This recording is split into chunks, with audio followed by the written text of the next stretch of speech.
All right, so it's been 8 years. What's been the most Mhm. rewarding part of your career so far? I mean, a lot of it has, but I think the top contender would be anytime I'm out in the field, whether it be at a bookstore, a school, a library, or even a convention like the Comic Cons. And I get to see how excited kids are getting books and reading about characters that they see themselves in. It reminds me why I do what I do and that it's a privilege to read and be able to escape like that. So the kids' excitement is what keeps me going. We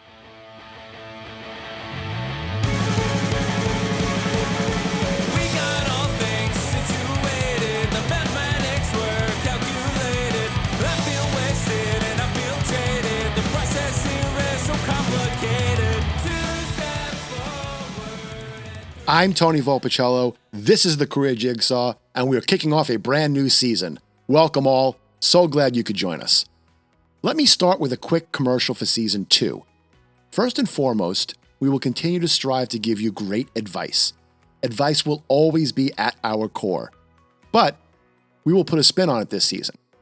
Based on listener feedback, Season 2 will also include industry spotlights, where we will interview guests in specific industries and take a bit of a deep dive into that industry. We will hear from guests about why they got into this industry, what advice they have, and where they see the industry going. Having said that, we are kicking off Season 2 with our very first Industry Spotlight episode. Enjoy all.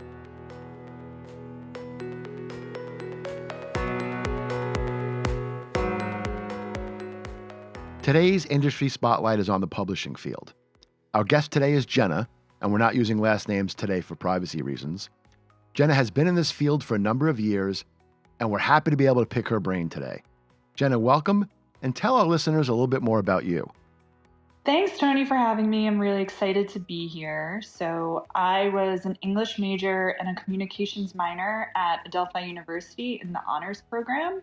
And currently, I'm a marketing manager in one of the big 5 publishers with a specificity in licensing and brand marketing for children's books. And I've been doing this for about 8 years now. I have a ton of questions, so let's dive right in. So my first question, what led you to a career in publishing? Was there something that inspired you? Did you always know, or did you fall into it? A kind of a combination of all of that. I always knew I wanted to do something with books, and for a long time I thought it would be writing them. Then that evolved into teaching them, and eventually I melded the two interests sort of by working to get books into the hands of young readers. And I've always believed literacy is so important to kids, and when they can see themselves in a story or get lost in one, their potential is endless. That's awesome. That is great. I'm just curious. So when that evolution of kind of combining those two interests collided, was it while you were still in school? Was it right after school? Was it a little bit more after school? I'm just kind of curious when it happened. It was throughout college. I had started with a major in education. And after going through some of those classes, I realized I did not have the special calling that so many teachers have. But I knew English and books, I wanted to go down that track. So after looking at what my options would be, publishing was suggested by a friend, knowing someone in the industry. And, I can talk about it a little bit later, but that led to an internship when I was in college. That's awesome. Yeah, and I'm glad you brought up internship because I think that sometimes can be the difference. I saw it with my daughter where she wasn't sure when she was in school exactly what she wanted to do, and then the internship really kind of sparked interest and created a good path for her. And I think for her and for you, I'll call it a little bit lucky that you knew in school somewhere along the line what you wanted to do, because I think many college listeners out there are kind of feeling, I don't know what I want to do when I grow up, quote unquote. So that's great. It worked out for you that way. Congrats.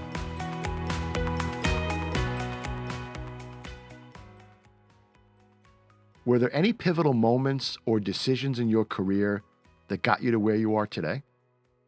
So definitely that college internship, I used that, which was at the publisher that I still work for, to figure out exactly is publishing for me? And as I went through the internship, it was seeming more and more likely that it was. And then I used it to figure out exactly what department would be the best fit for me. I'd listen to anyone who's willing to talk to me about their own experience because, like I said, I was pretty sure I wanted to go into publishing once I graduated. I didn't know where I fit. Most people get their idea of publishing from film and television and get stuck on the idea of being an editor, which of course is an incredibly necessary role to, creating a book. But there are so many other people who help get a book published and into the store. So there's marketing, publicity, managing editorial, sales, design, just to name a few. And I remember getting coffee with someone at the company who talked to me about my interests, and she was really honest about the different departments, what career growth looks like, what they look for in a candidate. And after our conversation, I decided, okay, I want to do marketing or publicity. That is really interesting to, again, kind of lean back on the internship. Because what I heard was you knew you wanted to be in publishing, but then you didn't know exactly what that job is or what that field is or what the career is. And it helped you really kind of narrow down. And I had the same thing in banking. Banking is a pretty broad industry versus consumer, small business, business banking, investment. So really interesting to hear about, again, how you leaned on the internship and those around you to really kind of narrow down where you wanted to focus the energy for your career. So thank you for sharing that. Yeah, and I also would look at the alumni networks of my high school, of my college. I would reach out to my professors, specifically here in the English department, to ask, is there anyone in publishing? And there were a few people, and they would talk to me about their experience. And someone I had spoken to was, like, right before I started applying for jobs, was in children's marketing at one of the big 5 publishers. So hearing her talk about her experience, I was like, okay, let's give this a go and see if things fall into place. Wow, great advice. I hadn't thought about the alumni networks as another way to just get more advice, more feedback, and a free resource. So why not use it? That's great advice. All right, so it's been 8 years. What's been the most rewarding part of your career so far? I mean, a lot of it has, but I think the top contender would be anytime I'm out in the field, whether it be at a bookstore, a school, a library, or even a convention like the Comic-Cons. And I get to see how excited kids are getting books and reading about characters that they see themselves in. It reminds me why I do what I do, and that it's a privilege to read and be able to escape like that. So the kids' excitement is what keeps me going. That's so cool. And you can hear it in your voice, that passion and what kind of drives you. I love it. Thank you for sharing that. That's pretty awesome feedback. So now you're 8 years in. Now's your chance to give some more advice to someone looking to enter the industry, because you've got now the benefit of hindsight. You already shared some great advice about alumni networks and internships. What other advice would you give to someone looking to enter your industry? So publishing has definitely changed a lot since I started 8 years ago, but it is still very much an industry, like so many of them, where connections get you in the door. Not necessarily all the time, but it definitely helps.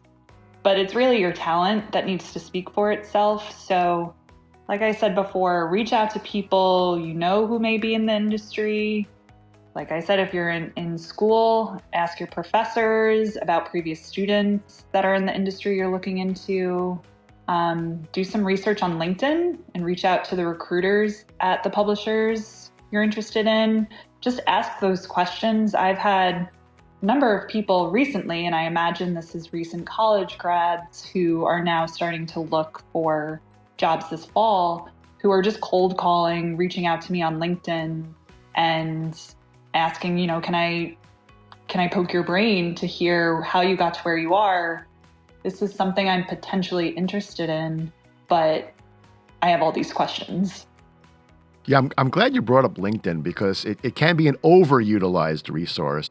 But I think in what you just described, it's an underutilized resource, especially if you're trying to break into a new industry. You've got thousands, if not millions of people out there that you can pick the brain of. Why not figure that out? And you also mentioned recruiters, which I think, again, is an underutilized resource. Now, shameless plug here, I'm married to a recruiter, but why not contact a recruiter for the job you're looking to get and pick their brain about what they're looking for, what advice they might have, and what's the worst that could happen? The door gets slammed in your face, but the best thing that could happen is you get some great feedback on how to get into the industry.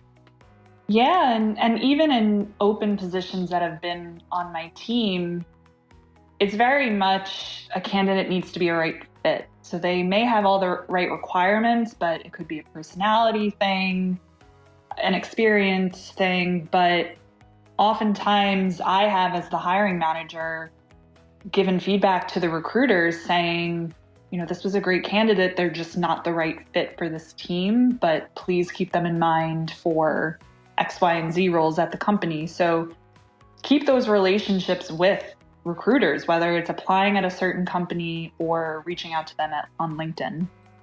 Great advice, because you could utilize the recruiter more transactionally than you should, meaning maybe you don't get the job today, but that creates pipeline for the future. Mm-hmm. And maintaining that relationship, again, I think is great advice, and again, underutilized for recruiters and for LinkedIn. So you've got the benefit of hindsight. What do you wish you had known when you first started your career? So it's not really something I wish I had known. It's more something I've observed with my own experience. But something I like to tell junior staff is that it's okay and important to ask questions and ask for help, but not be helpless. Like, we all run into situations that may be new to us and we don't know how to navigate them. And instead of going to your manager every time and saying, help, I don't know what to do the thinking for me, help, etc., instead offer up how you think you should handle it. Be solution oriented when asking for guidance. Even, for example, if my direct report is completely wrong in how they think they should handle something, it proves to me that they're thinking for themselves and trying, and that's something as a manager I can help meld into good decision making. I love that, because you could fault on one side or the other as the employee who might be struggling. You could have too much fear maybe of not knowing what you're doing, so you don't ask anybody for help. Or you could go the other way and not even try and give your manager a starting point for feedback before asking for help too. So I think that's just great advice on just maintaining that balance of when and where to use the resources around you and maybe when not to use them. So great piece of feedback.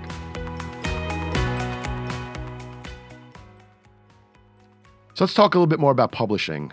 Where do you see the industry evolving in the next, say, 5 to 10 years? I mean, the evolution in publishing over the last 5 years has given me whiplash, so I can only imagine in the next 10 what it's going to look like.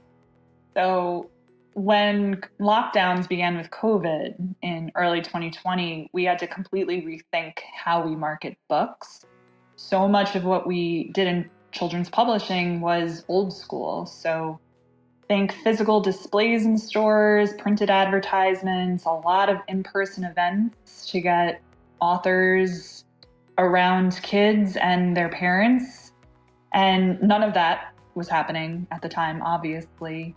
And we actually only just in the last year or so started to get back into the swing of things with in-person events and conventions and festivals. But the digital space has really opened up new doors.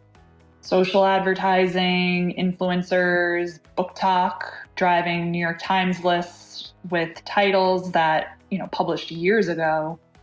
And I don't know exactly how it's going to disrupt the industry, but AI is definitely going to have a huge effect, and creators are being loud about it, which they should, to protect their art. Yeah, I think the AI piece particularly is interesting, an unknown.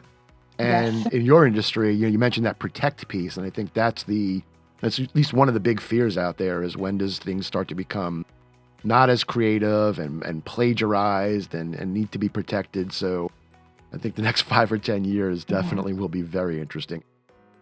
What's the one thing about your job that might surprise people? So when people think of books, traditionally, they're probably thinking of what we call trade books. So, for example, think of your favorite or even your child's favorite movie or television show or YouTube characters, and then also some of your favorite celebrities. And I likely work on books about them or written by them. We have these protected IPs as well as licensor guidelines and established celebrity brands. So, what I find a thrilling challenge of my job specifically is that working within those constraints and finding a creative or unique angle for marketing is most of the heavy lifting that I do for my job. Or if we have access to huge platforms and name recognition of an author, how can we break through the noise and let consumers know that this product exists and is worth purchasing? So what I do is a very different market than, your favorite book that you see in an independent bookstore. I'm working on licensed characters and whatnot.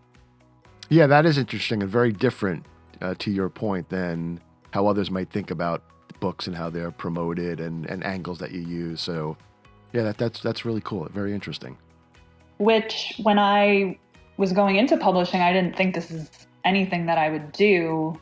It was one of the first jobs that popped up in my job search that matched children's publishing and marketing. And I saw brands and licensing and I didn't really know what it was. But I was like, okay, let me take a stab at this. And I interviewed for it and got the job. And here I am 8 years later, still on the same team. So now working on these huge properties that everyone knows and working on these big celebrities' books, like I don't think I could go back to traditional published books. Yeah, that's very interesting and kind of cool and a different niche than maybe people would have thought of entering the publishing field. And goes back to my point of, we have this fixed idea of what publishing is. Like I said, everyone thinks of editors in publishing as the only job that exists, which there are so many more. And then there are also so many different types of books you can work on. So other than what I have, there's cookbooks, there's memoirs, there's workbooks, there's academia. So lots to pick from. Yeah, really true. Very true. And very interesting. So let's just continue to help our listeners with entering this industry. Are there any resources, whether they be books, podcasts, courses, social media, that you would recommend to someone wanting to learn more about your field? There's definitely a lot out there, and it can be overwhelming. A lot of colleges offer courses or specific programs on publishing that may count as a master's degree. And they're not entirely necessary. I personally did not go into one of those programs, but they are more likely to provide you with those connections I mentioned earlier. Internships within the given field you're looking into definitely give you a leg up, but again, not entirely necessary. People hired on my team did not work internships in publishing. So again, it's really a case-by-case basis and a case-by-case basis with the hiring manager.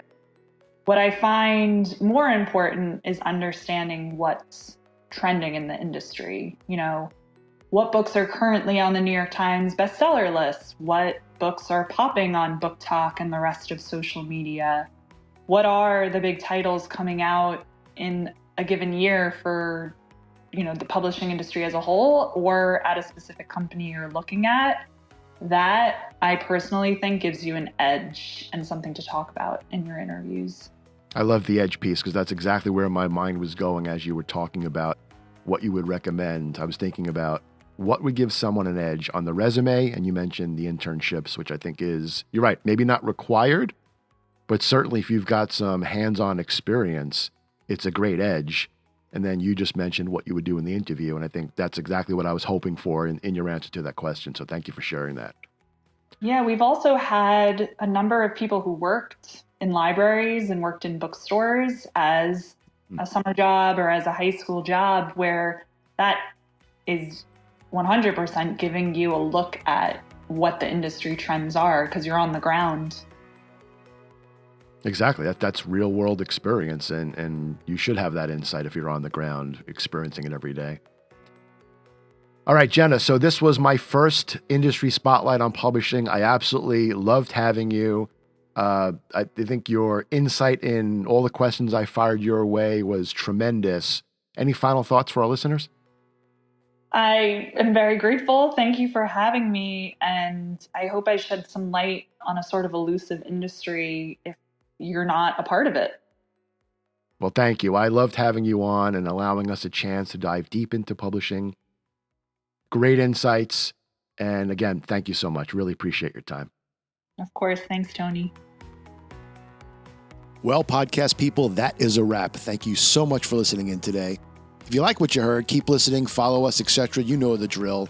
And also check out our website at thecareerjigsaw.com. Again, thanks so much for tuning in, and more to come next week. Be safe, all.